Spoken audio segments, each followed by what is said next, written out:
Bonjour Bonjour.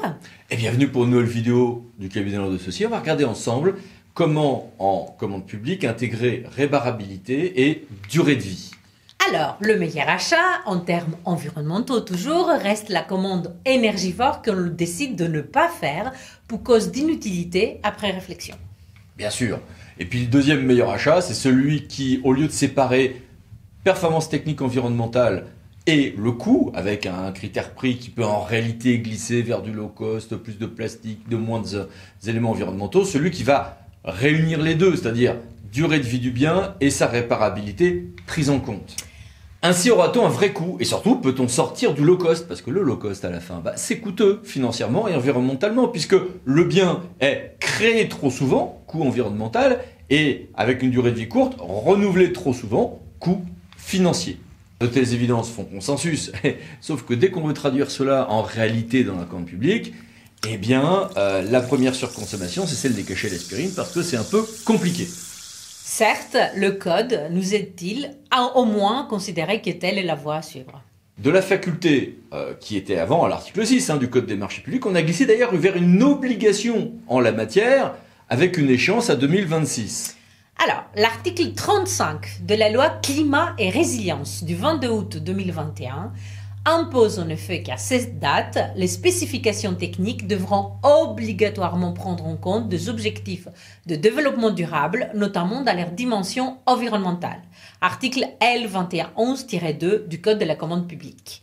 Prise en compte de coûts carbone de certaines prestations, intégration de produits recyclés, durée de vie du produit et sa réparabilité, prise en compte d'externalités environnementales, ce qui est notamment prévu en restauration collective par la loi Egalim, modalité de livraison, circuit court en termes de coût carbone, mais avec des réelles difficultés à ne pas glisser vers l'inégalité de traitement entre candidats, etc. Et cet objectif n'est pas le seul.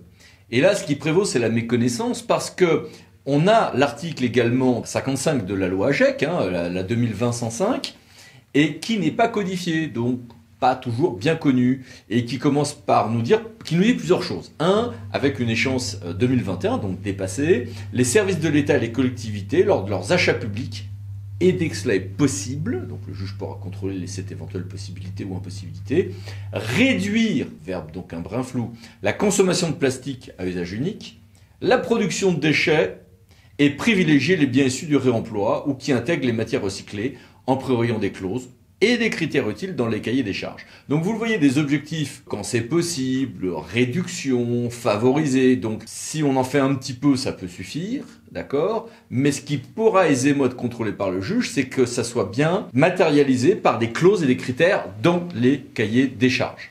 La sanction de la méconnaissance de cette règle n'apparaît pas avec évidence, mais ce texte ne doit pas être négligé en aucun cas en raison des autres alinéas de cet article. En effet, le deuxième alinéa de cet article 55, non codifié, je le rappelle, de la loi AGEC de 2020, nous dit que, et là on est sur des choses plus précises, moins larges, mais voilà, c'est que lorsque le bien est acquis est un logiciel, il faut promouvoir le recours à des logiciels dont la conception permet de limiter la consommation énergétique associée à leur utilisation. Donc là, attention, risque de sanction pour celui qui, dans son CCTP, voire peut-être dans le l'ERC, ne prévoirait pas des dispositions en ce sens. Oui, c'est difficile à contrôler, mais faut-il quand même néanmoins l'avoir prévu, au moins pour sécuriser la légalité de vos marchés. Mais ce sont surtout les 3e et 4e alinéas de cet article 55, non codifié encore une fois, on le rappelle, de la loi AGEC, qui doivent surtout retenir l'attention de tous les acheteurs publics. Donc là, avec une échéance cette fois-ci au 1er janvier 2023, donc là aussi passé, lors de l'achat public de produits numériques disposant d'un indice de réparabilité, la loi AGEC l'avait prévu dans un certain nombre de produits, eh bien les services de l'État et les collectivités territoriales et leurs groupements, donc pour les universités, pour le monde hospitalier, on est sur un autre cadre, prennent en compte cet indice de réparabilité. Donc il faut bien prendre en compte cet indice de réparabilité. À compter du 1er janvier 2026, lors de l'achat de produits numériques disposant d'un indice de durabilité, les services de l'État ainsi que les collectivités territoriales et leurs groupements prennent en compte l'indice de durabilité défini au même article L541-9-2. Donc la réparabilité que l'on a vue, qui s'applique déjà, c'est est-ce que c'est réparable, est-ce que je peux remplacer des composants, etc. Et la durabilité, c'est contre l'obsolescence programmée, c'est la durée de vie estimative du bien. Et là, on a un peu plus de temps parce que justement, ne serait-ce qu'en termes réglementaires et d'adaptation, c'est quand même beaucoup plus dur et incertain à estimer. Ce régime s'appliquera à un grand nombre d'équipements électriques et électroniques, comme l'a prévu la loi AGEC. Et ce n'est pas un gadget. La durée de vie d'un bien et sa réparabilité sont surtout pour de tels équipements de paramètres majeurs de son cycle de vie futur, ce qui importe en termes d'appréciation et de comparaison des offres, et plus largement d'appréciation de la réalité d'un coût carbone dans le produit. Parce qu'à défaut de connaître les diversités des coûts carbone à la production, au moins on peut estimer les différences des cycles de vie. On a aussi l'article R2152-7 du CCP qui prévoit la possibilité là cette fois-ci, pour les acheteurs publics de recours à un critère d'attribution relatif au cycle de vie du produit, d'un service ou d'un ouvrage pour les marchés publics. Donc faculté seulement. Ce titre, cet article précise que ce critère relatif au coût du cycle de vie peut être utilisé par l'acheteur public comme un critère unique ou qu'il peut s'agir d'un critère de sélection parmi d'autres, comme on a les critères prix aujourd'hui. Mais un prix donc qui intègre évidemment le cycle de vie, ce qui est évidemment très logique. Logique, mais difficile à estimer, calculer, apprécier dans un certain nombre de cas, en dehors des cas où on a des indices de réparabilité et demain de durée de vie très précis. Et puis, en revanche, et conformément aux précisions issues du décret du 2 mai 2022, à compter du 21 août 2026, si l'acheteur se fonde sur un critère unique, alors ça devrait être ce coût, et donc déterminé en fonction de ce cycle de vie. Il n'est pas aisé en effet de savoir à quoi correspond la notion du coût de cycle de vie. L'article R2152-9 du Code de la commande publique précise quand même cette notion et il nous dit qu'elle couvre, dans la mesure où ils sont pertinents, tout ou partie de coûts suivants du cycle de vie d'un produit, d'un service ou d'un ouvrage, à savoir... Deux types de coûts. D'une part, des coûts internes, c'est ceux qui sont supportés par l'acheteur ou par d'autres utilisateurs, les coûts d'acquisition, utilisation, la consommation d'énergie, de ressources, frais de maintenance, les coûts pour vous. Et d'autre part, les coûts dits externes qui sont imputés aux externalités environnementales et liés au produit, au service ou à l'ouvrage pendant son cycle de vie, à condition que leur valeur monétaire puisse être déterminée et vérifiée.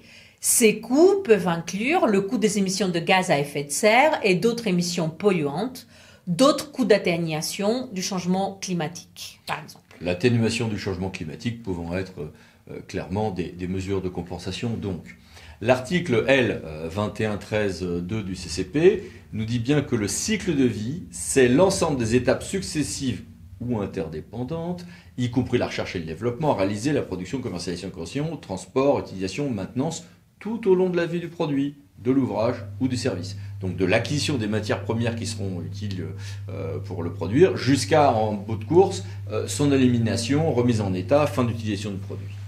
Toutefois, il convient de souligner qu'un tel critère d'attribution est très difficile à mettre en œuvre, comme on l'a déjà évoqué. Exemple, le coût carbone de production et livraison d'un kilogramme de carottes crues que je vais donner à ma restauration collective, j'ai réussi à le déterminer. J'ai des transports, c'est de la serre, c'est pas de la serre, etc. Goutte à goutte ou pas, etc. Si je commence à avoir non plus une carotte, mais un bœuf carotte, un produit transformé avec des produits alimentaires qui peuvent venir de 5 ou 6 filières différentes et qui ont été transformés, congelés, livrés, la réalité, c'est que même si on s'y essaye un peu avec la loi Egalim, la prise en compte d'un coût carbone pur devient extrêmement difficile à mettre en œuvre. Dans les cas de produits dotés d'un cycle de vie, les éléments subventionnés de réparabilité et de durée de vie s'imposent et sont commodes, mais si l'on veut intégrer le coût carbone de production en amont et de dépollution, valorisation en aval, la démarche devient en effet très aléatoire. Tout contrôle effectif s'avère également délicat à assurer. Une fois qu'on a le marché qui est attribué, la vérification de la réalité de tout ceci s'avère fort délicate et pour certains marchés, je sais pas, comme marché d'assurance ou autre, la réalité de la vérification, mais même des critères à mettre en œuvre, va être assez délicate.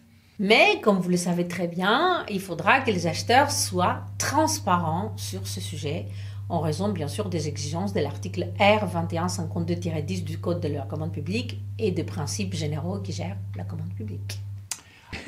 Du coup, il faut être transparent alors qu'en réalité, on est sur le fond encore tâtonnant. Mais l'État doit nous donner des aides, c'est ça? Alors, au plus tard, le 1er janvier 2025, l'État devra mettre à disposition des acheteurs publics des outils opérationnels de définition et d'analyse du coût de cycle de vie des biens pour les principaux, en tout cas, segments d'achat, si ce n'est pas pour tout.